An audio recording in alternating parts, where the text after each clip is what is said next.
Patid mo, pinagpalit ako sa isang parumbado. Ginoo naman. Loko ito ah.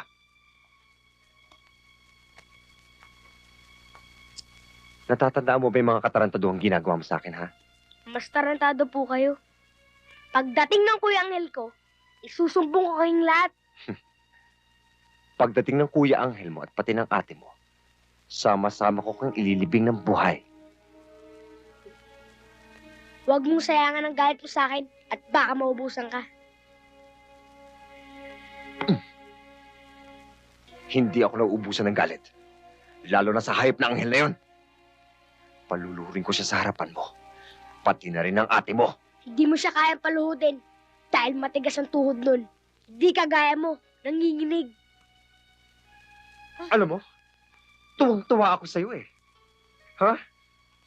Napakatalas ang dila mo. Sige, pasok ka sa kwarto. Huwag pa kainin!